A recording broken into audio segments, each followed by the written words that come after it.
বছরের শুরুতে নিজে হাতে বাজার করে সব ছোট ভাই বোনদের নিয়ে পিকনিক করলাম, সেই সব কিছু নিয়ে থাকছে আজকের ভিডিও। সো ভিডিওটা স্কিপ না করে পুরো ভিডিও দেখার অনুরোধ করছি। হ্যালো এভরিওয়ান, আসসালামু আলাইকুম। সবাই কেমন আছেন? আশা করছি ভালো আছেন। আজকে পহেলা জানুয়ারি 2025 সাল, আর এই বছরের প্রথম দিনে চলে আসলাম বাজারে। আর বাজারে এসে আগে মুরগি কিনে নিলাম, যেহেতু আজকে রোস্ট রান্না করা হবে তার জন্য মুরগি কিনে নিলাম। এরপরে একে একে সব বাজারই করে নিব। তারপরে আমরা মাছ কিনেছিলাম। আর আমাদের উত্তরবঙ্গের সব থেকে জনপ্রিয় খাবার হচ্ছে আলুঘাটি। আমাদের উত্তরবঙ্গে আলুঘাটি সবকিছুর সাথে থাকবে। যখন বড় কোনো মজলিস বা বড় কোনো অনুষ্ঠান হবে, আলুঘাটি কিন্তু থাকেই। বলতে গেলে উত্তরবঙ্গের সব থেকে জনপ্রিয় খাবার হলো আলুঘাটি। আর এরকম বড় মাছ ছাড়া আলুঘাটি একদমই জমে না। এটা কিন্তু আমাদের ট্রেডিশনাল খাবারের মধ্যেই পড়ে। আলুঘাটি ছোট বড় সবারই অনেক বেশি পছন্দের। আর এই আলুঘাটির মেন ইনগ্রিডিয়েন্টস কিন্তু রাঁধুনি পাতা। আর এই রাঁধুনি পাতা দিলে কিন্তু আলুঘাটির টেস্ট আরো দ্বিগুণ বেড়ে যায়।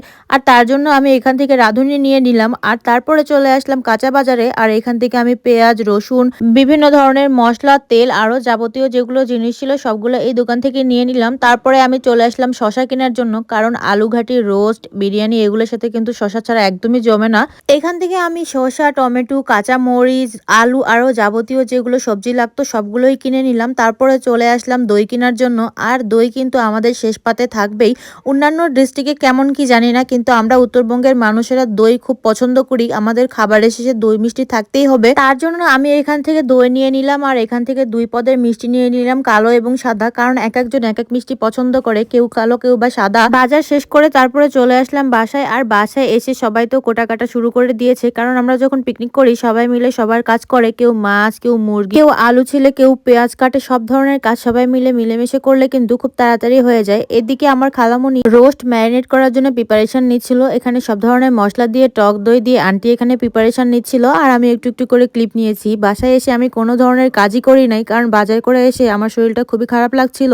আর মেইন কথা হলো এত পরিমাণ ঠান্ডা পড়েছে, একদমই বাইরে বসে থাকা যাচ্ছিল না। আর আমাদের বাসা যেহেতু নদীর একদমই কাছে, আর বাতাস আসছিল জন্য আমরা একদমই বাইরে বসে থাকতে পারি নাই। তার জন্য সবাই রুমের মধ্যে বসেছিলাম। আর এদিকে আম্মু, আন্টি এরাই সব রান্নার প্রিপারেশন নিচ্ছিল। আর আমি মাঝে মাঝে একটু করে এসে ক্লিপ নিয়েছি জাস্ট। আর এইদিকে আলুঘাটি রান্না শুরু হয়ে গেছে, আমি কোনো ক্লিপই নিতে পারি নাই। একদিন আপনাদের সাথে প্রপার একটা আলুঘাটির রান্নার রেসিপি শেয়ার করব। আমার আম্মু অনেক ভালো আলুঘাটি রান্না করতে পারে, আর আম্মুর রান্নার সবাই অনেক বেশি ফ্যান। এইদিকে অলমোস্ট আলুঘাটি, রোস্ট সব রান্নাই হয়ে গেছে। তারপরে আমি এসে দেখি রান্না শেষ। আর এদিকে সবাই খাওয়া দাওয়া শুরু করে দিছে। তারপরে সবাই খাওয়া দাওয়া করছিল, আর আমি একটু একটু করে ক্লিপ নিচ্ছিলাম। একসাথে বসে সবাই মজা করে খেতে কিন্তু অনেক ভালো লাগে। আর আমরা ভাই বোনরা যেহেতু অনেক বেশি, তার জন্য আরো বেশি ভালো হয়। সবাই মিলে সারা রাত জেগে আমরা অনেক বেশি ফান করি। এখানে আমার সব ভাই বোনরা মিলে অনেক বেশি মজা করে খাচ্ছিল আর গল্প করছিল। আর আমি একটু একটু করে ভিডিও করেছি। তারপরে আমিও নিয়ে নিলাম এখান থেকে একটু খাবার। আর অলমোস্ট ওদের খাওয়া শেষের দিকে তারপরে আমি এখান থেকে নিয়ে নিলাম আলুঘাটি, কারণ আমার আলুঘাটি অনেক বেশি পছন্দ।